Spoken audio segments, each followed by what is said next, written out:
이 사람 아세요? 최복전 박사라고. 죽음의 의사예요. 읽어봅시다. 시작. 만성 불치병으로 고통 속에서 지내던 131명의 환자들의 자살을 도와주어 죽음의 의사로 불렸어요. 8년 징역살이었어요. 밑에 시작.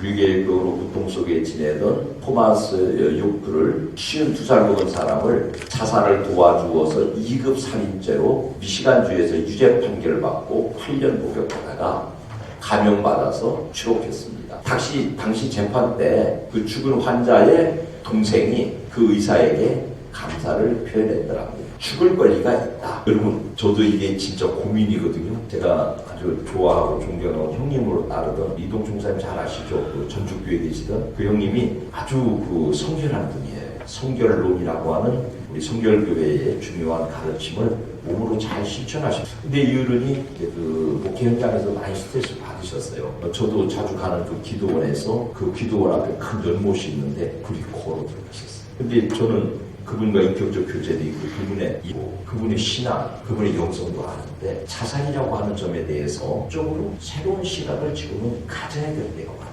생명은 존엄하잖아요. 내가 생명으로 살아서 존엄해요. 자식들 앞에 아버지라고 떵떵거리고 성도들 앞에 목사라고 설교하고 아내 여기는 누구 잘난 치가 떠고 지가 강사라고 화산치가 떠들고 이게 제 존재의 때가 오잖아요. 그러니까 인간은 잃어버리고 그리고 내 생명의 우리 어머니 같은 경우는 그런 과정 없이 그냥 가셨어요. 하고 쓰러져서 그 다음날 가셨으니까 우리 어머니 같이 돌아가시면 너무너무 허탈한데 지날수록 그건 축복이라고 생각해요. 평생 그렇게 기도하신 분이에요. 그분 기도가 뭐냐면 축도 하는데 더도 말고 들도 말고 사흘 많았고 보고 싶은 사람 다 보고 기도하라. 그대로 가시더라고요. 그 얘기를 하시거든요. 기도 내고 10월 20일 그 장례식에 왔던 분들이 우리 그 서산에 감 따가고 한동안 했죠. 그 다음에 오시고 와서 하룻밤 자고 그 다음에 새벽 5시 20분 새벽 12시 그리고 돌아가시고 나서 우리가 다 모여보니까 우리 8남매인데 보름 이내로 8남매가 다 달려가고 저한테도 뜬금없이 아이고 막내 목사님 예매가 보고 싶지도 않아 평생 그럴 수 안 하는 분이거든. 집에 감이 가서 와서 감도 좀 따가고 왔다가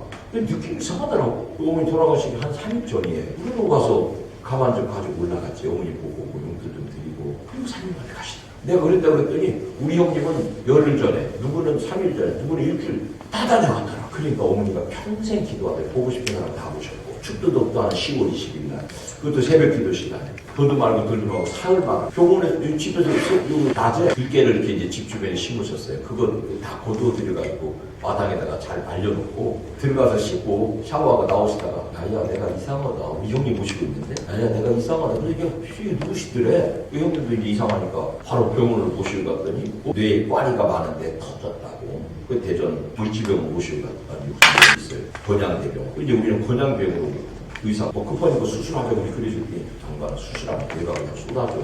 못 알아듣네. 젊은 양반이 돌아가셨다 소리요. 집에 모시고 가네. 그리고 산소호흡기도 모시고 왔는데 그날 저는 집에 지금 아침 5시에 돌아가셨다. 그분은 정말 참 성격이 깔끔한 분인데 남에게 정말로 의존되지 않고 그렇게 돌아가신 분인데 그렇지 않은 경우에 내 생명의 존엄함을 많이 훼손당하고 하신다. 대소변 남유선에 부탁하는 거 얼마나 수치스러워. 내 생명이 남에게 부담만 된다면 가난한 가정에 돈 든다. 얼마나 이게 참 부담스러워. 자, 이 시점에서 우리가요 현실적인 생각을 보시자. 불가의 스님들은요 입적할 때가 되면 말이 좋아서 곡기를 끊지 자살을 시작하는 거예요.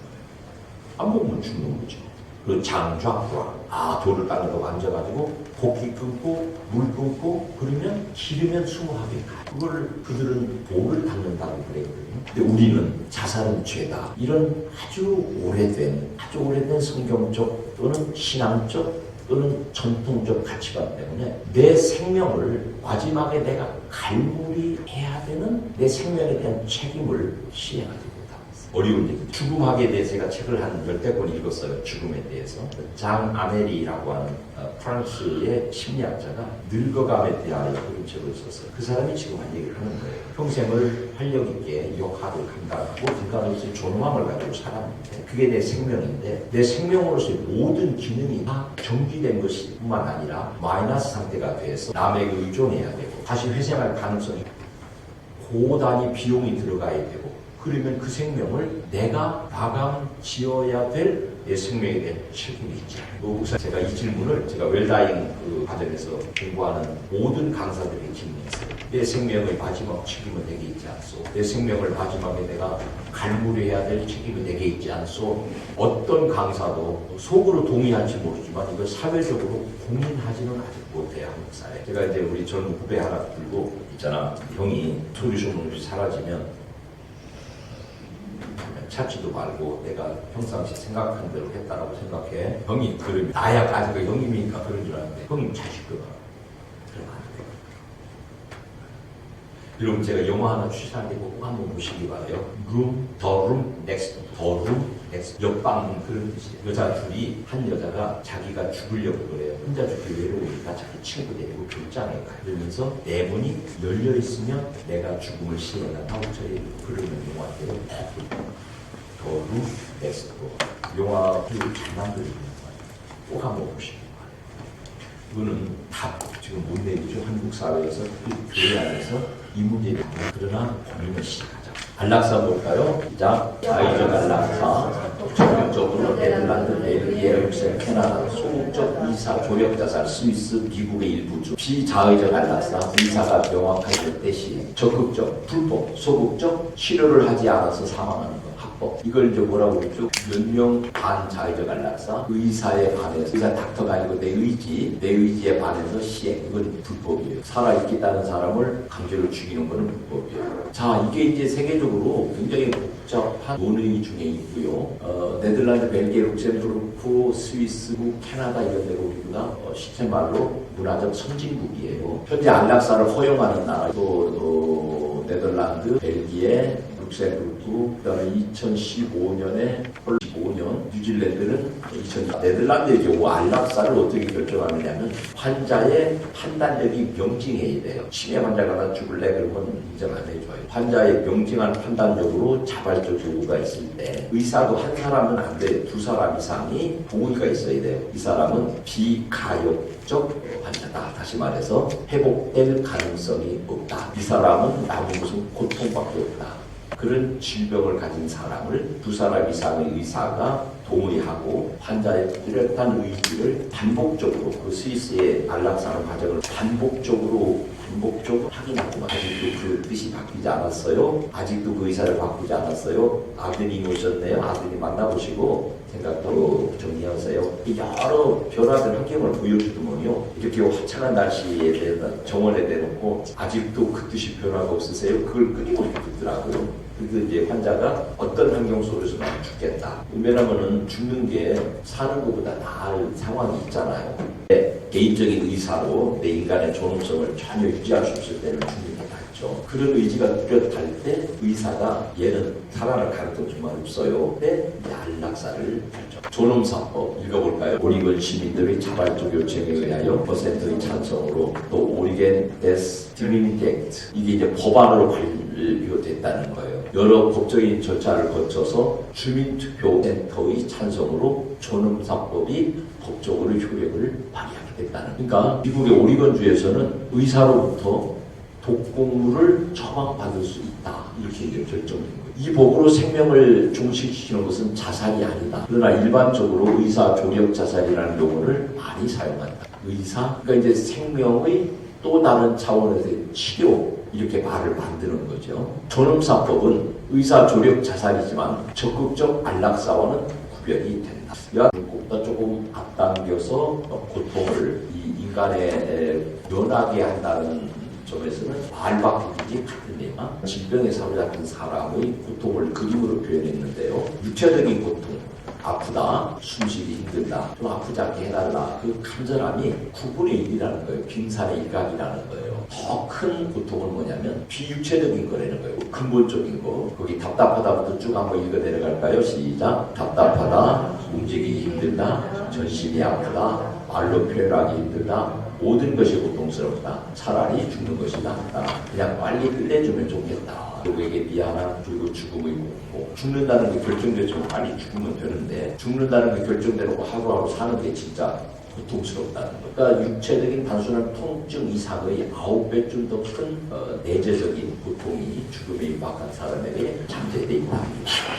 그 같아요. 저번에 참 그 사진을 자신의 죽음을 알고 있는가, 과정을 이해하고 있는가, 자신의 의사에 의해 죽음 과정이 이루어지고 있는가, 이런 그림들 여기에 익숙하죠. 저게 실제적으로 효용성이 없다는 얘기를 서울대학교 나와가지고 가톨릭 성심대학교 내과에서 강의하고 있는 여자 의사가 책으로 썼어요. 일본 사람은 의사에게 살해당하지 않는 49가지 방법, 그런 책을 썼고 가능성이 없는데 여러 가지 이유가 있어요. 사람을 저 상태로 방치하는 건 첫째로 우리가 의료보험제도에서 의사들을 불신해서 하고 싶은 말을 의료제도를 불신해서 안 되겠지만 저렇게 병원에서 하룻밤을 재우면 건강보험에서 상당한 액수가 나온단 말이에요. 의사들로서는 혹은 병원으로서는 포기할 수 없는 수입원이래요. 여러분 원광대학교 병원이 적자라는 거 아세요?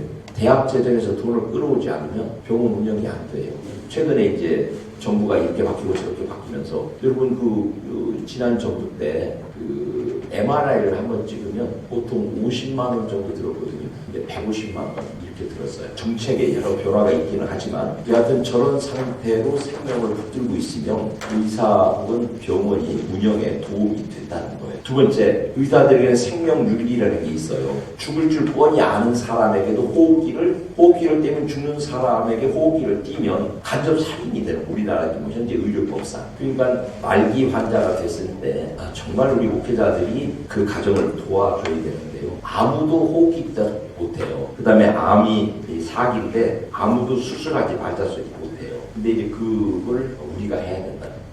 이 80에 아직 이르지 못한 분인데 저를 찾아와서 목사님 제가 아닌데요. 영적인 청진기를 들이대지요. 이 사람은 천국의 소망이 확실한가. 하나님 나라로 이사가는 것은 확신입니다. 그러니까 자녀들이 이러고저러고 하는데 고시가 되는데 모은 것이지 내 부모. 제가 이제 결정됐어요. 수술하지 말자. 그랬더니 자식들도 그러고 싶은데 자식들은 그거 못해요. 수술하지 말자 소리 못합니다. 자녀들은 목사가 옆에서 챙겨서 수술하지 말자. 그랬더니 속으로 무척 겉으로는 억지 취향인 척하지만 속으로는 충분히 동의가 되는. 안 했는데 그렇게 진단받고 3개월만 살아라는 사람을 모시게 된 게 오리고기를 좋아하세요. 오리 값었고 친구들하고 1년 넘게 건강하게 사시다가 병원에 입원하면 이틀만에 수술하고 그날부터 중환자실 처박혀서 죽을 때까지. 이게 팩트예요. 암 수술에서 80 전후 70 넘어서 암 수술에서 회복해가지고 나오시는 사람이 없어요. 그러니까 무조건 우리나라는 암 치료가 수술, 항암 치료, 방사선 치료. 근데 이제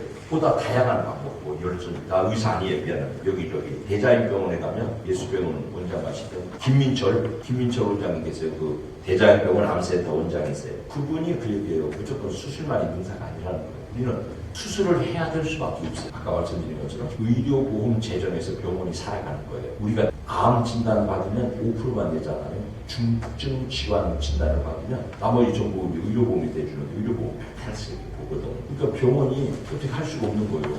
근데 그 중에 돈이 많이 나오는 게 수술이에요. 그 수술. 그러니까 이런 얘기를 평상시에 성도들에게 들려주고 그런 환자가 현실에 직면했을 때 좀 뭐가 있어요. 사람이 주고 수술실 들어가면 80 나이에 암 환자 수술 가면 그때부터 삶은 중환자실에서 그냥 대수의 남을 받아들여 가시는 거잖아요. 살아나올 확률이 전혀 없지는 않지만 그러니까 수술을 좀 그러려면 할수록 죽음이 손님이다. 손님에 가까이 왔다. 남아있는 시간 동안 편안히 살다. 보고 싶은 사람 보고 싶은 사람 보고 당신이 좋아하는 예배 한것 드리고 말씀 듣고 당신이 좋아하는 목사님하고 밥 먹고 나가시고 그러잖아요. 진짜 효자들은 고마워해요. 그 고모아들 1년에 한 번도 안 찾아보고 것이 와가지고 목사님 때문에 우리 엄마 죽었다. 웃긴다니까. 죽음 주변에 박역사예요. 요양병원에 오래 계시다가 요양병원에서 이제 조금 사고가 돌아가셔요. 그러면 그 부모를 잘 수발하던 자녀들은 받아 이제 말씀드린 대로 저 외갓집 먼 조카, 오촌 조카가 쫓아와가지고 내가 경찰 가고 내가 청와대 누굴 거 이건 당장 이 죽음 주변에는 그런 박역사들이 있어요. 목사가 죽음을 결정해서 잘 죽으세요. 사실은 잘 죽자고 예수 믿는 거잖아요. 저런 상태에 저 사람이 살아나겠어요? 잘 죽게 도와줘. 몸에 칼 안 대고 상처 안 나고 살아있는 사람들도 좀 고생 덜 하고 돈도 좀 늦게 지고 살아야 되죠. 그런 차원에서 평상시에 일단 일을 당한 가정에는 그런 얘기 하면 안 돼요. 사전 교육이 돼. 그래서 제가 우리 교회는 예배를 세 부로 나눠드려요. 3040, 5060, 70까지. 70을 했더니 안 와. 70대. 아니, 75세 이전까지는 안 와. 75세 이후가 제일 많아, 우리 교회에. 75세 이상. 그건 영어로 이름을 붙였어요. 액티브 시니어. 그래가지고 그분들을 제가 보시고 이런 얘기. 예배시간 설교를 이런 거예요. 왜 나이 잘 다시. 근데 그분들 다 받아들이세요. 평상시에 받아들이도록 해놓으면 아마 정말로 일 당했을 때 가서 머뭇머뭇 할 때 목사가 결정적인 것이 있어요. 병원에서, 호스피스 병원에서, 가정에서 의학적인 도움을 받고, 현대의학은 마약, 진통제 이런 게 많이 발전, 개발되어 있으니까 편안하게 봐주겠다는 거예요. 넘어갑시다. 그 다음 거, 살아있는 거예요. 저거 낯설지 않죠. 목회하시는 분들 저분이 낯설지 않죠. 근데 저거 살아있는 거예요. 그리고 혹시 초상 80연세 전후에 욕창나고 살아나신 분 계세요. 계속. 그러니까 죽음을 너무 터부시하지 말자. 저 정도 된 생명은 차라리 죽음이 그 생명의 또 다른 어스펙트다. 이런 걸 자꾸 인식을 시켜요. 죽는 게 낫다는 말이 있잖아요. 말 자체가. 그러니까 저런 분들을 나중에 드리는. 그 다음에 이번 주에 여기 계신 남자분들 평생 사시다가 하나님들한테 저 고생은 시키지 맙시다. 운동들 열심히 하세요. 그리고 제가 이제 각시한테 혼은 당신이 나보다 좀 젊지만 발에 당신이 나보다 앞서가서 그러면 내가 당신 곱게 싸서 안 묻어주고 내가 뒤따라가고 그렇게 남자들이 목회하시는 분들 평생 여자 고생 시키잖아요. 솔직히 여자들 문제가 있어서 목사한테 시키고 하다 평생 그리고 늙어서 저렇게 안 해야 된다. 건강관리도 잘하세요. 목사님 운동 열심히 하세요. 그제 새벽기도 끝나면 책을 읽었어요. 성경을 읽고. 근데 새벽기도 끝나면 목사님 여기 지하실 여기 와주세요. 겨울에 배산 떠댕겼거든요. 근데 배산 눈 오고 오르니까 거기 올라가면 땀 나거든. 근데 내려오다가 감기 들더라고. 그래서 이제 실내 헬스클럽 러닝머신을 이렇게 각도를 높일 수 있어요. 그래서 열심히 빨빨하게 저 고생 안 시킵니다. 그건 웰 다이는 뭘까 하면 웰 에이징이거든요. 잘 읽어야 돼요. 저런 시간이 누구나 있을 수 있지만 없었으면 좋고 더 짧아야 돼. 좋은 죽음이란 뭐냐? 스스로 주변 정리하고 인종 가능성을 인정하는 것. 갑작스럽게 죽으면 옛날 어르신들은 객사라고 그랬어요. 근데 그건 좀 급사, 객사 이건 좀 불행하고 죽음과 대면하고 죽음을 친구로 손님으로 받아들이고 좀 준비할 수 있으면 좋고 그 다음에 편안한 죽음이란 뭐냐? 시작. 통증으로 인한 극심한 고통이 의료적으로 조절되는 것. 호스피스 의식을 지닌 죽음 시작. 가능한 의식을 갖고 가족들과 인사하는 것. 마지막으로 시작. 사랑하는 가족들의 품에 안겨 마지막을 맞이하는 것. 가능해요? 근데 이게 거의 불가능합니다. 맞이한 분 책 제가 한번 소개해드렸을까요? 돌아가시기 3개월 전부터 조선일보 기자가 매일 가서 인터뷰를 해요. 그러면서 양반이 어떻게 죽어가는가를 그 의식을 기록해가지고 책으로 냈어요. 마지막 뭔가 유고집으로 나옵니다. 그냥 정신이 정말 꼿꼿한 양반이 죽으마. 내가 살아서 너의 정체를 알 수 있으면 좋겠는데 죽어서 밖에 만날 수 있는 게 죽음이니까 내가 너 죽음이라는 걸 똑똑히 응시하면서 죽음이니까 모시록상 가만히 빛, 공기, 색깔. 책 제목이에요. 빛, 공기, 색깔. 영남대학교 교수인 아버지, 목사님인 아버지, 영남대학교 교수님인 아들, 신학자가 3개월 동안 아버지가 돌아가시는 가정에 대화를 책을 읽어볼 필요가 있어요. 왜냐하면 죽음은 누구에게나 다 메멘토 모리, 메멘토 말씀하잖아요. 개선장군이 개선행진하는데 그 옆에다가 종록을 하나 세워가지고 당신이 인간인 걸 잊지 마세요. 당신에게 죽음이 찾아오는 걸 잊지 마세요. 당신도 죽을 수밖에 없는 인간이라는 걸 잊지 마세요. 계속 그런다는 거야. 로마 시대. 전쟁에 이기고 돌아와가지고 온 로마 시민이 나와가지고 박수 치는 거 개선행진 때 개선장군 말 타고 가는 거기 옆에다가 종룸을 하나 세워가지고 메멘토 모리 그런다는 거예요. 기가 막혀. 로마가 철학이 있잖아. 죽음이 우리에게 친한 친구로. 그 유적 사람 헨리 나우엔은 뭐냐면 죽음을 거울 너머의 세계. 그 헨리 나우엔도 죽음을 굉장히 우리 일상으로 가져봤어요. 그 죽음이 그리고 생명이 되는 것이 동전의 양면이잖아요. 생명에 죽음이 붙어 있잖아요. 그러니까 죽음을 평상시에 생각하고 공부하고 준비하는 인생. 그것이 웰다잉의 중요한 조건이겠어요. 여러 가지 방법들, 죽음의 고통을 최소화하는 여러 가지 방법들, 호스피스 한가를 시작.